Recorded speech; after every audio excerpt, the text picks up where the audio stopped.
முதல்வரும் திமுக தலைவருமான மு.க.ஸ்டாலின் கொளத்தூர் தொகுதியில் வேட்புமனு தாக்கல் செய்தார். அவருடன் அமைச்சர் சேகர்பாபு உள்ளிட்ட திமுக நிர்வாகிகள் உடனிருந்தனர். கொளத்தூர் தொகுதியில் 2011, 2016, 2021 தேர்தல்களைத் தொடர்ந்து தற்போது 4வது முறையாக களம் காண்கிறார் மு.க.ஸ்டாலின். வேட்புமனு தாக்கலுக்கு பிறகு செய்தியாளர்களிடம் பேசிய அவர் சட்டமன்ற தேர்தலில் அமோக வெற்றி கிடைக்கும் என்று நம்பிக்கை தெரிவித்தார். டெல்லியை எதிர்த்து தமிழ்நாடு போராடுவதாகவும் அதில் தமிழகம் வெல்லும் எனவும் முதல்வரும் திமுக தலைவருமான மு.க.ஸ்டாலின் தெரிவித்துள்ளார். கொளத்தூர் தொகுதியில் வேட்புமனு தாக்கல் செய்த பின்னர் திறந்தவெளி வாகனத்தில் பரப்புரை மேற்கொண்ட அவருக்கு திமுகவினர் உற்சாக வரவேற்பு அளித்தனர். அப்போது செய்தியாளர்களுக்கு பேட்டியளித்த மு.க.ஸ்டாலின் திமுக தேர்தல் அறிக்கை வெளியான பின்னர் தங்கள் கூட்டணி 200க்கும் அதிகமான தொகுதிகளில் வெல்லும் என்ற நம்பிக்கை இருப்பதாக கூறினார். சென்னை பெரம்பூர் தொகுதியில் போட்டியிட தவேக தலைவர் விஜய் வேட்புமனு தாக்கல் செய்தார். பெரம்பூர், திருச்சி கிழக்கு ஆகிய 2 தொகுதிகளில் விஜய் போட்டியிடுகிறார். இந்நிலையில் பெரம்பூர் தொகுதிக்குட்பட்ட வியாசர்பாடியில் உள்ள தேர்தல் அலுவலகத்தில் அலுவலர் கீதாவிடம் விஜய் வேட்புமனு தாக்கல் செய்துள்ளார். விஜய்க்கு மாற்று வேட்பாளராக தவேக வடசென்னை வடக்கு மாவட்ட செயலர் சிவா வேட்புமனு தாக்கல் செய்தார். விஜய் போட்டியிடும் மற்றொரு தொகுதியான திருச்சி கிழக்கில் வரும் 2ஆம் தேதி வேட்புமனு தாக்கல் செய்ய உள்ளார்.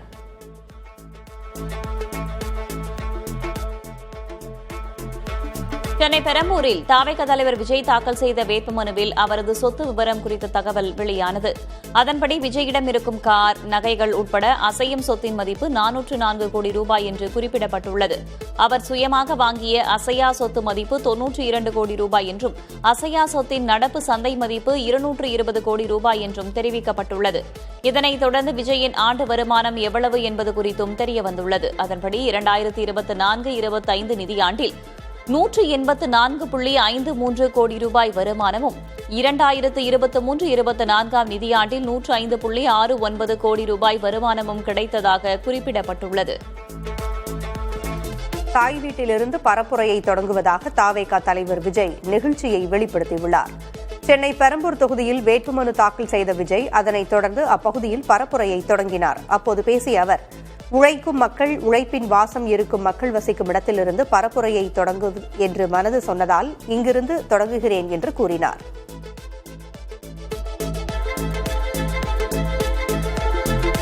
தமிழகத்தில் பாதுகாப்பு, அடிப்படை வசதிகளை வழங்காத மு.க.ஸ்டாலின் முதல்வர் பதவியிலிருந்து விடைபெறப் போவதாக தவேக தலைவர் விஜய் விமர்சித்தார். சென்னை பெரம்பூரில் பரப்புரையில் ஈடுபட்ட அவர் தமிழ்நாட்டை நாம் காப்பாற்றியாக வேண்டும் எனவும் தவேகவினர் மத்தியில் உரையாற்றினார். தமிழ்நாட்டை மோசமான நிலைக்கு கொண்டு வந்தது திமுக தான் என்றும் விஜய் குற்றம் சாட்டினார். பாமகவில் 2ஆம் கட்டமாக 15 வேட்பாளர்கள் பட்டியலை அக்கட்சியின் தலைவர் அன்புமணி ராமதாஸ் வெளியிட்டுள்ளார்.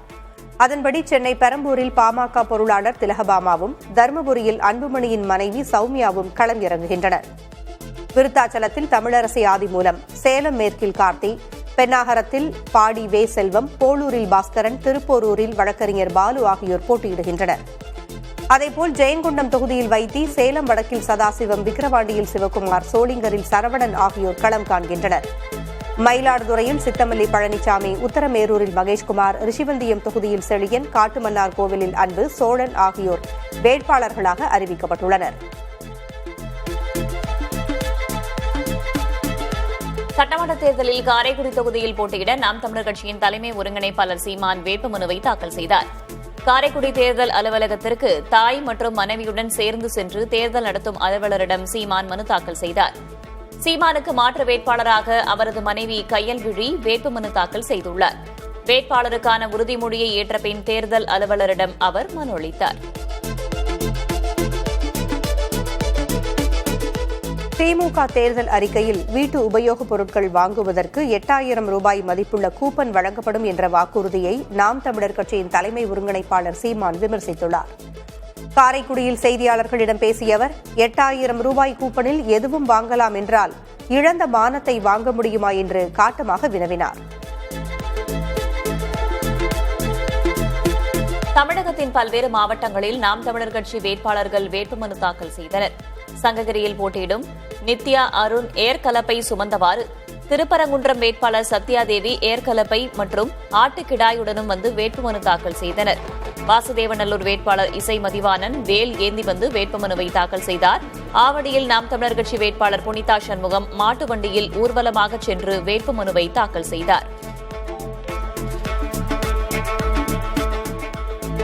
அமைச்சர் KN நேரு திருச்சி மேற்கு தொகுதியில் வேட்புமனுவை தாக்கல் செய்தார். முன்னதாக அவர் வேட்புமனு தாக்கல் செய்ய வரும்போது திமுகவினர் உற்சாக வரவேற்பளித்தனர்.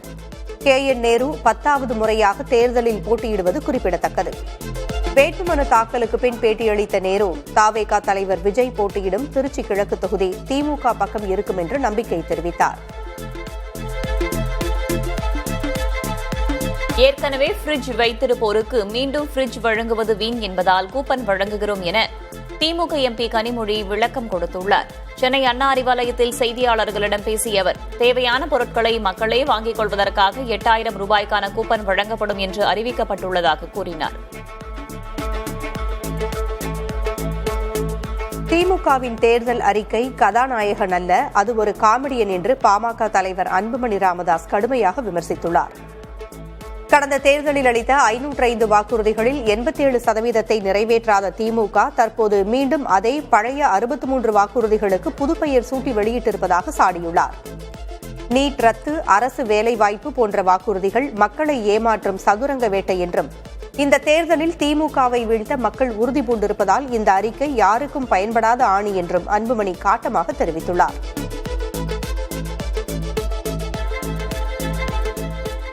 திமுக இந்த முறை 164 தொகுதிகளில் நேரடியாக களமிறங்குகிறது. வேட்பாளர் பட்டியலில் இடம்பெற்றுள்ள 164 பேரில் முதல்வர் ஸ்டாலின், துணை முதல்வர் உதயநிதி உட்பட 21 வாரிசுகளுக்கு வாய்ப்பளிக்கப்பட்டுள்ளது. கீதா ஜீவன், தங்கம் தென்னரசு, PTR பழனிவேல் தியாகராஜன், TRB ராஜா, SS சிவசங்கர், அன்பில் மகேஷ் ஆகிய அமைச்சர்களுக்கு மீண்டும் வாய்ப்பு வழங்கப்பட்டிருக்கும் நிலையில் இவர்கள் அனைவரும் திமுகவில் முக்கிய பொறுப்புகளில் இருக்கின்றவர்களின் வாரிசுகள் ஆவர்.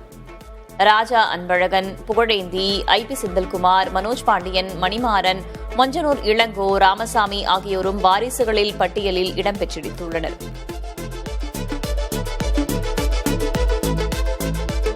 பிரதமர் மோடியின் புதுச்சேரி மற்றும் தமிழ்நாடு பயண திட்டம் வெளியானது.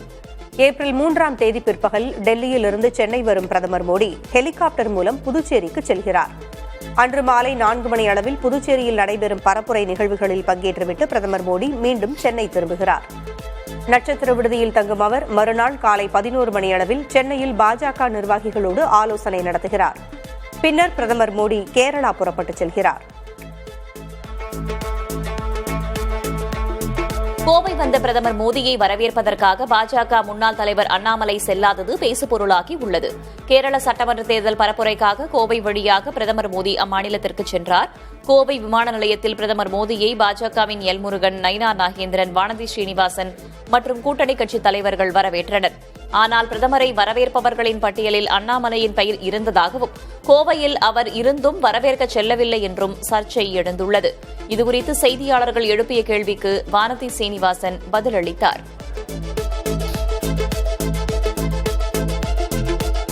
தேர்தல் பரப்புரையின் போது அதிமுக பொதுச் செயலர் எடப்பாடி K. பழனிசாமிக்கு வழங்கப்பட்ட புகைப்படத்தின் வீடியோ இணையத்தில் வைரலாகி வருகிறது. கன்னியாகுமரியில் அவர் வாக்கு சேகரித்த போது தொண்டர் ஒருவர் பழனிசாமியும் நடிகர் அஜித்தும் இணைந்திருக்கும் புகைப்படத்தை பரிசீலித்தார். நெவர் எவர் கிவ் அப் என்ற வாசகத்தோடு இடம்பெற்ற அந்த புகைப்படத்தை பழனிசாமி மிகவும் புன்னகையோடு பெற்றுக் கொண்டார். தமிழக சட்டமன்ற தேர்தலில் 4 முனை போட்டி நிலவும் நிலையில் நட்சத்திர தொகுதிகளில் களம் காணும் வேட்பாளர்கள் குறித்து பார்க்கலாம். தாவைக்க தலைவர் விஜய் களம் காணும் பெரம்பூர் தொகுதியில் திமுக சார்பில் RD சேகர், பாமக சார்பில் திலகபாமா, நாம் தமிழர் கட்சி சார்பில் வெற்றி தமிழன் போட்டியிடுகின்றனர். விடுதலை சிறுத்தைகள் கட்சித் தலைவர் திருமாவளவன் போட்டியிடும் காட்டுமன்னார் கோவில் தொகுதியில் பாமக சார்பில் அன்பு சோழன், நாம் தமிழர் கட்சி சார்பில் சிவஜோதி, தாவேக்க சார்பில் சீனிவாசன் மோதுகின்றனர். தேமுதிக பொதுச் செயலர் பிரேமலதா விஜயகாந்த் போட்டியிடும் விருத்தாச்சலம் தொகுதியில் பாமக சார்பில் தமிழரசி ஆதிமூலமும், நாம் தமிழர் கட்சி சார்பில் ஆனந்தியும், தாவேக்க சார்பில் S. விஜயும் களம் காண்கின்றனர். பசுமை தாயகம் அமைப்பின் தலைவரும் அன்புமணி ராமதாஸின் மனைவியுமான சௌமியா அன்புமணி தருமபுரி தொகுதியில் போட்டியிடுகிறார். அத்தொகுதியில் தேமுதிக சார்பில் இளங்கோவன், தாவைக்கு சார்பில் சிவன், நாம் தமிழர் கட்சி சார்பில் சாந்தலட்சுமி ஆகியோர் போட்டியிடுகின்றனர்.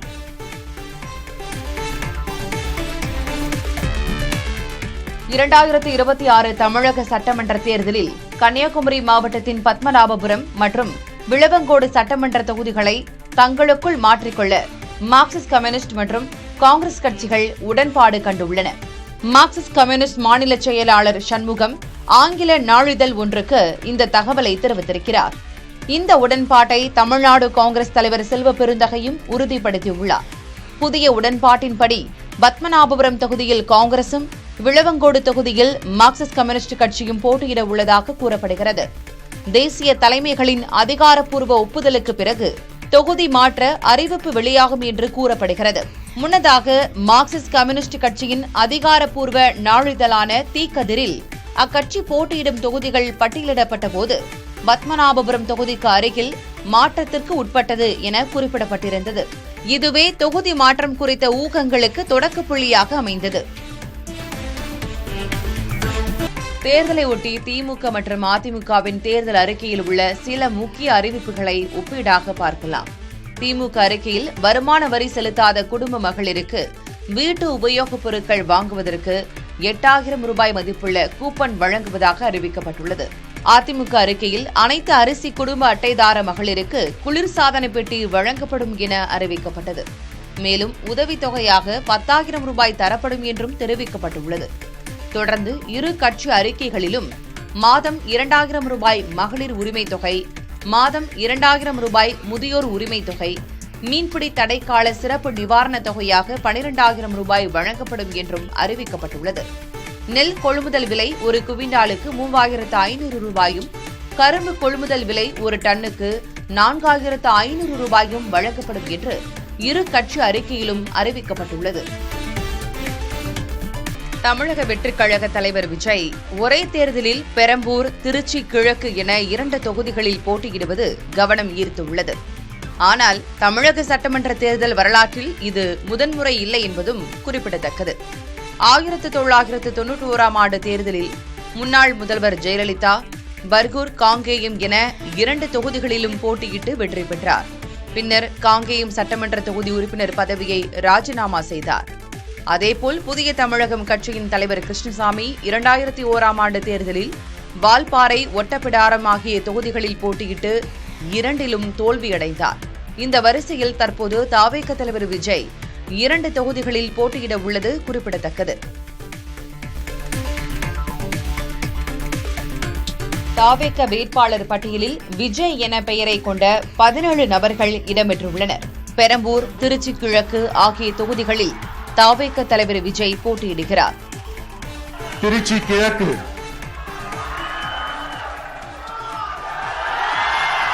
சி. ஜோசப் விஜய்,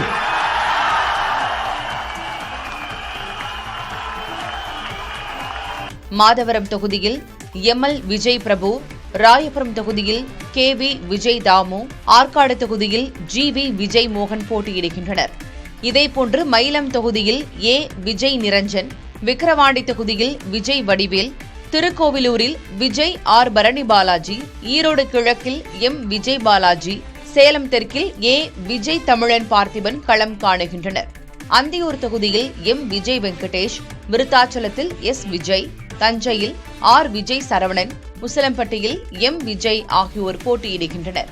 குமாரபாளையத்தில் C. Vijayalakshmi, கும்மிடிப்பூண்டியில் S. Vijayakumar, திருப்போரூரில் P. Vijayaraj, பூம்புகாரில் J. Vijayalayan ஆகியோர் வேட்பாளர்களாக நிறுத்தப்பட்டுள்ளனர்.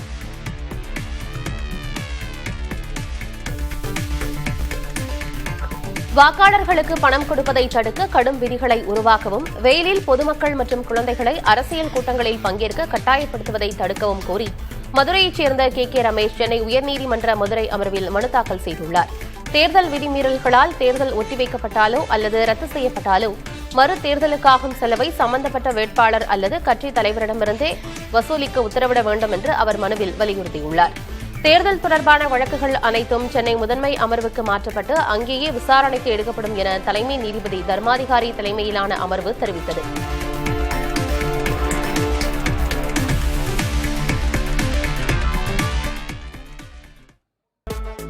மக்கள் தொகை கணக்கெடுப்பில் முதல் கட்டம் வரும் 1ஆம் தேதி முதல் நாடெங்கிலும் தொடங்குகிறது.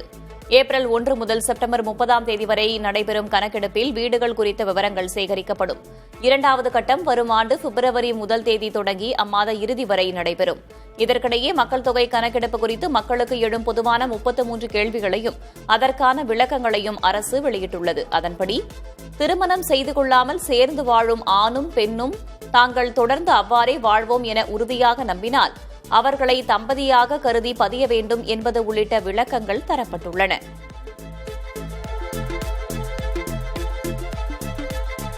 சென்னையில் ஆபரண தங்கத்தின் விலை சவரனுக்கு 1360 ரூபாய் அதிகரித்துள்ளது. ஒரு சவரன் 1,10,160 ரூபாய்க்கு விற்கப்படுகிறது. 1 கிராம் 13,770 ரூபாய்க்கு விற்கப்படுகிறது. சென்னையில் வெள்ளி விலை 5 ரூபாய் உயர்ந்து கிராம் 255 ரூபாய்க்கும் 1 கிலோ வெள்ளி 2,55,000 ரூபாய்க்கும் விற்கப்படுகிறது. ஈரானில் உள்ள எண்ணெய் வளத்தை அடைவதே தனது விருப்பம் என்றும், ஆனால் இதை சில அமெரிக்கர்கள் எதிர்ப்பதாகவும் அவர்கள் முட்டாள்கள் என்றும் அதிபர் டொனால்டு டிரம்ப் தெரிவித்திருக்கிறார். ஈரானின் மிக முக்கியமான எரிபொருள் மையமாக கார்த்தீவை அமெரிக்கா கைப்பற்ற திட்டமிட்டிருப்பதையே டிரம்ப் இவ்வாறு தெரிவித்துள்ளாரா என்ற கேள்வி எழுந்திருக்கிறது. கார்த்தீவை கைப்பற்ற ஏதுவாக தரைவழி தாக்குதல் நடத்தப்பட உள்ளதாக தகவல் வெளியாகியிருக்கும் நிலையில் இதற்காக 10,000 வீரர்களை கூடுதலாக வளைகுடா பகுதிக்கு அமெரிக்கா அனுப்பியுள்ளது.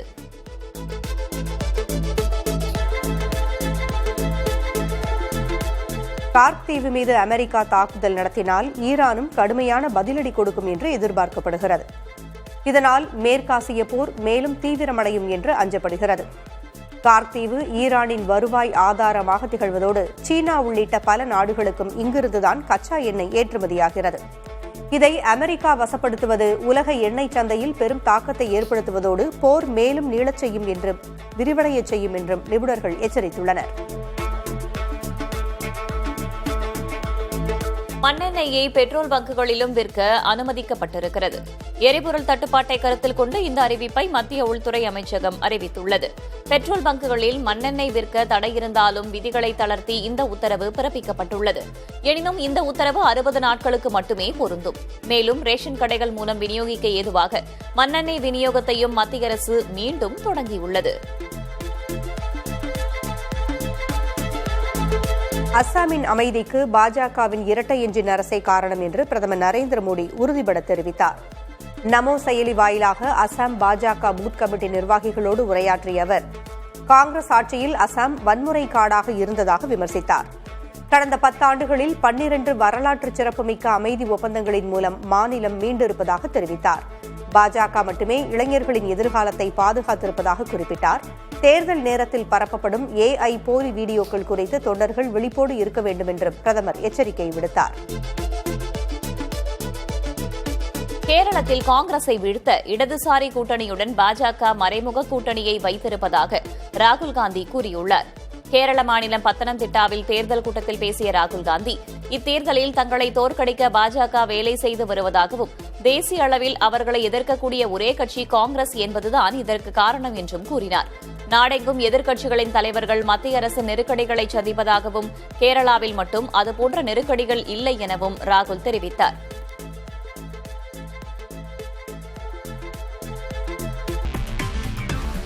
மக்கள் தொகை கணக்கெடுப்பில் முதல் கட்டம் வரும் 1ஆம் தேதி முதல் நாடெங்கும் தொடங்குகிறது. ஏப்ரல் 1 முதல் செப்டம்பர் 30 வரை நடைபெறும் கணக்கெடுப்பில் வீடுகள் குறித்த விவரங்கள் சேகரிக்கப்படும். 2வது கட்டம் வரும் ஆண்டு பிப்ரவரி 1 தேதி தொடங்கி அம்மாத இறுதி வரை நடைபெறும். இதற்கிடையே மக்கள் தொகை கணக்கெடுப்பு குறித்து மக்களுக்கு எழும் பொதுவான 33 கேள்விகளையும் அதற்கான விளக்கங்களையும் அரசு வெளியிட்டுள்ளது. இதன்படி திருமணம் செய்து கொள்ளாமல் சேர்ந்து வாழும் ஆணும் பெண்ணும் தாங்கள் தொடர்ந்து அவ்வாறே வாழ்வோம் என உறுதியாக நம்பினால் அவர்களை தம்பதியாக கருதி பதிய வேண்டும் என்பது உள்ளிட்ட விளக்கங்கள் தரப்பட்டுள்ளன.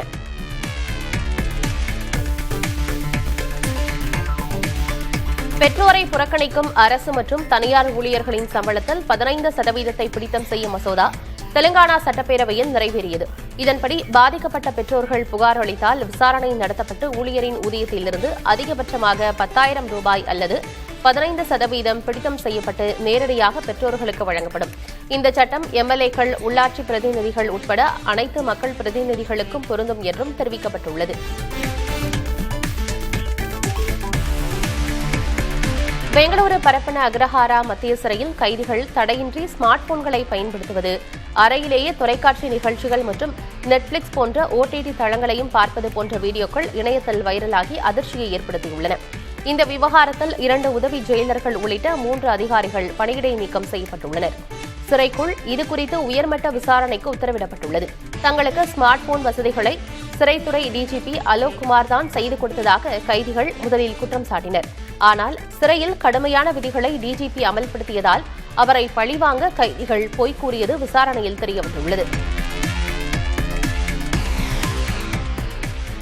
சவுத் சைட் மோட்டார் கிளப் சார்பில் கார்ஸ் அண்ட் கன்சோல்ஸ் நிகழ்ச்சி சென்னையில் நடைபெற்றது. லக்ஸரி கார்களின் உரிமையாளர்கள் மற்றும் வாகன ஆர்வலர்களை ஒரே இடத்தில் ஒருங்கிணைத்து நகரத்தில் வளர்ந்து வரும் கார் கலாச்சாரத்தை கொண்டாடுவதே இதன் நோக்கம். அந்த வகையில் நீலாங்கரையில் உள்ள டெவ் ஆட்டோ மொபைலில் நடைபெற்ற நிகழ்ச்சியில் Aston Martin, Ferrari, Lamborghini, BMW போன்ற லக்ஸரி கார்கள் இடம்பெற்றன.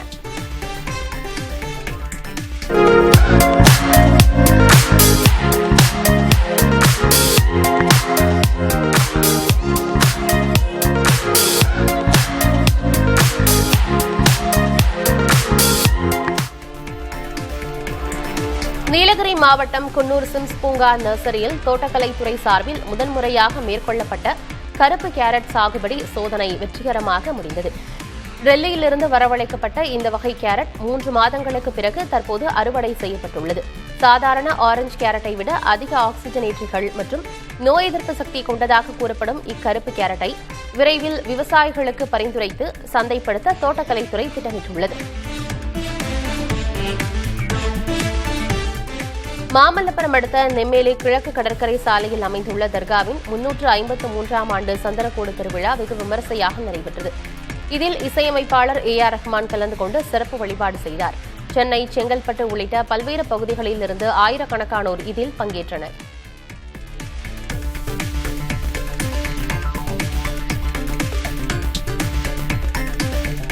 நாடு முழுவதும் பள்ளிகள் மற்றும் அரசு அலுவலகங்களுக்கு 1100க்கும் மேற்பட்ட போலி வெடிகுண்டு மிரட்டல்கள் விடுத்த மைசூரைச் சேர்ந்த ஸ்ரீனிவாஸ் லூயிஸ் என்பவரை டெல்லி காவல்துறை கைது செய்துள்ளது. பெங்களூருவைச் சேர்ந்த வேலையில்லா பட்டதாரியான இவர் தனது தாயுடன் வசித்து வந்த நிலையில் சனிக்கிழமை பிடிபட்டார். டெல்லி உயர்நீதிமன்றம் மற்றும் கல்வி நிறுவனங்களுக்கு அண்மையில் வந்த மிரட்டல்களை தொடர்ந்து டெல்லி மற்றும் கர்நாடக காவல்துறையினர் இணைந்து அவரை கைது செய்தனர். 47 வயதாகும் ஸ்ரீனிவாஸ் லூயிஸ் குற்றத்தை ஒப்புக்கொண்டுள்ளதாக காவல்துறையினர் தெரிவித்தனர்.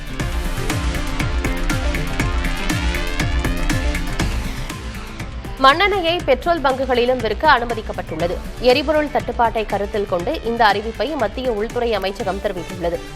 பெட்ரோல் பங்குகளில் மண்ணெண்ணெய் விற்க தடை இருந்தாலும் விதிகளை தளர்த்தி இந்த உத்தரவு பிறப்பிக்கப்பட்டுள்ளது. எனினும் இந்த உத்தரவு 60 நாட்களுக்கு மட்டுமே பொருந்தும். மேலும் ரேஷன் கடைகள் மூலம் விநியோகிக்க ஏதுவாக மண்ணெண்ணெய் விநியோகத்தையும் மத்திய அரசு மீண்டும் தொடங்கியுள்ளது.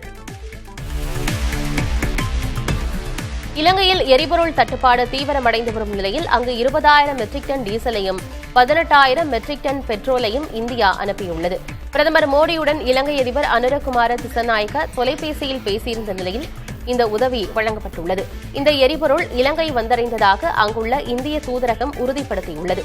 இதையடுத்து இந்தியாவிற்கு இலங்கை அதிபர் அனுரகுமார திசநாயக்க நன்றி தெரிவித்தார். மாலத்தீவு உள்ளிட்ட சில அண்டை நாடுகளும் இந்தியாவிடமிருந்து எரிபொருள் உதவியை கேட்டிருப்பதாகவும் அவை பரிசீலனையில் இருப்பதாகவும் வெளியுறவுத்துறை தெரிவித்துள்ளது. ஈரானில் அமெரிக்கா விரைவில் தரைவழி தாக்குதலை தொடங்க தயாராகி வருவதாக தகவல் வெளியாகியுள்ளது. இதற்காக வளைகுடா நாடுகளில் உள்ள தங்கள் தளங்களில் 3500 வீரர்களை அமெரிக்கா குவித்துள்ளது.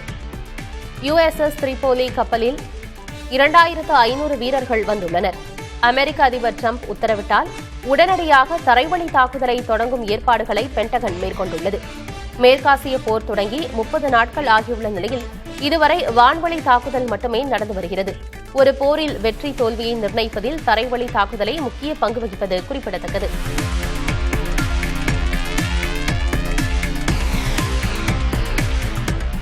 ஈரான் மீது வான்வழி தாக்குதல் முடிவை டொனால்டு டிரம்ப் எளிதில் எடுத்துவிட்டாலும் தரைவழியாக தாக்க முடிவை எடுக்க மிகவும் தயங்கி வருவதாக தகவல் வெளியாகியுள்ளது.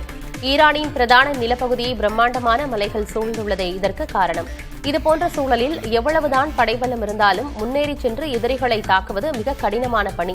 மேலும் கடினமான பாலைவன மண் போன்ற அமெரிக்க துருப்புகளுக்கு பரிச்சயமற்ற நிலப்பகுதியும் சிக்கலை ஏற்படுத்தும் என கருதப்படுகிறது. இதன் காரணமாகவே தரைவழி தாக்குதலுக்கு உத்தரவிட ட்ரம்ப் மிகவும் யோசிப்பதாக பாதுகாப்புத்துறை நிபுணர்கள் கூறுகின்றனர். மேற்காசியாவில் நிலவும் போர் பதற்றம் மற்றும் கச்சா எண்ணெய் விலை உயர்வால் மார்ச் மாதத்தில் மட்டும் இந்திய பங்குச்சந்தையிலிருந்து 1,14,000 கோடி ரூபாய் அந்நிய முதலீடு வெளியேறியுள்ளது.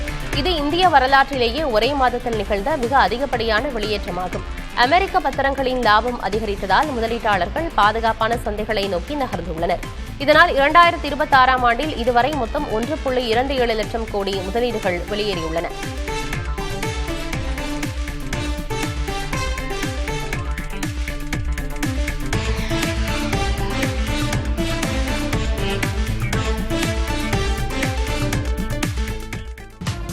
இடதுசாரி அரசின் செயல்பாடுகள் குறித்து நேருக்கு நேர் விவாதிக்க எதிர்க்கட்சித் தலைவர் வி டி சதீசன் விடுத்த சவாலை முதல்வர் பினராயி விஜயன் ஏற்றுக்கொண்டுள்ளார்.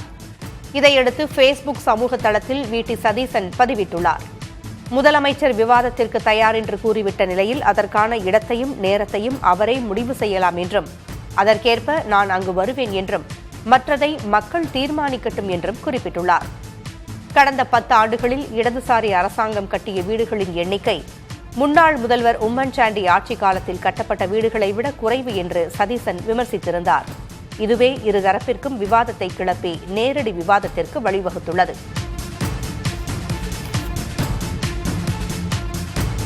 சமூகங்களுக்குள் பிளவை தூண்டிவிட்டு அதன் மூலம் நாட்டையே கொள்ளையடித்து வருவதாக பாரதிய ஜனதா கட்சியை மேற்கு வங்க முதல்வர் மம்தா பானர்ஜி சாடியுள்ளார். மோடி மற்றும் அமித்ஷா மீதுதான் முதல் குற்றப்பத்திரிகை பதிய வேண்டும் என்றும் அவர்கள்தான் வன்முறையை தூண்டிவிட்டு அதன் மூலம் ஆட்சிக்கு வந்தார்கள் என்றும் மம்தா குற்றஞ்சாட்டினார். தேர்தலில் ஆதாயத்திற்காக ஒருதலைபட்சமாக அதிகாரிகள் நீக்கப்பட்டுள்ளனர் என்றும் நிர்வாகத்தில் இது மிக அதிகபட்ச தலையீடு என்றும் பாஜக மீது மம்தா குற்றஞ்சாட்டினார்.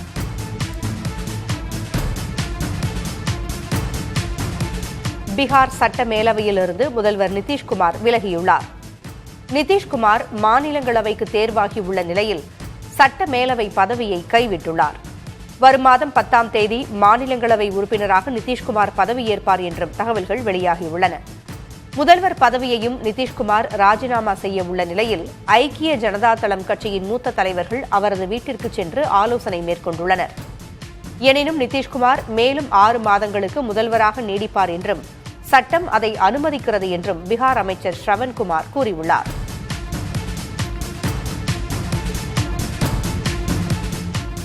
பாஜக தேசிய தலைவர் நிதின் நபின் மாநிலங்களவை உறுப்பினராக தேர்ந்தெடுக்கப்பட்டதை அடுத்து பீகார் மாநிலத்தின் பாங்கிப்பூர் தொகுதி சட்டமன்ற உறுப்பினர் பதவியை இன்று ராஜினாமா செய்தார். இவரது ராஜினாமா கடிதத்தை மாநில பாஜக தலைவர் சஞ்சய் சாரோகி சட்டமன்ற தலைவர் பிரேம்குமாரிடம் சமர்ப்பித்தார். பாங்கிப்பூர் சட்டமன்ற தொகுதியிலிருந்து 5 முறை எம்எல்ஏவாக தேர்ந்தெடுக்கப்பட்டுள்ளார் நிதின் நபின். கடந்த 20 ஆண்டுகளாக தனது கடின உழைப்பால் வளர்த்தெடுத்த சட்டமன்ற தொகுதியிலிருந்து விடைபெறுவதாக உருக்கத்துடன் எக்ஸ் தளத்தில் பதிவிட்டுள்ளார்.